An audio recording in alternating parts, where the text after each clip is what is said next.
สุจ้าทุกท่านทุกคนมานี่สิพาทุกท่านมาเบิ่งโรงงานน้ำก้อนของบริษัทเวียดอามของพวกเราคิดคนและออกแบบขึ้นมาเนาะเครื่องนี้จะเป็นเครื่องน้ำก้อนของลูกค้าบริษัทเวียดอามของพวกเราเองเนาะเราได้มาทำการติดตั้งให้ลูกค้ากันเลยมีโอกาสเลยมารีวิวให้ลูกค้าทุกท่านทุกคนได้เบิ่งนำกันเนาะเครื่องนี้จะเป็นเครื่องขนาด15ตัวเนาะจะเป็นขนาดใหญ่ก็ได้ก็ว่าได้เนาะตอนนี้เราออกแบบมาให้กระทัดรัดถ้าว่าทานได้เนาะสนใจเครื่องเห็ดน้ำก้อนบอกว่าจะเป็น1ต้น2ต้น3ต้นไปจนถึง30ต้นต่อมื้อเนาะทางบริษัทเวียดนามเราสามารถออกแบบให้ลูกค้าได้ให้เหมาะสมกับพื้นที่ของลูกค้าได้เนาะถ้าว่าทานได้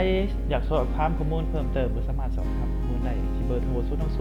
02092414141หรือว่าทานได้อยู่เขตใกล้เขตเคียงเนาะอยากมาเบิ่งโครงงานน้ำก้อนอยากมาเบิ่งโครงงานบรรจุขวดบรรจุกระตุกเนาะทางบริษัทเราหรือว่าอยู่ของการเรา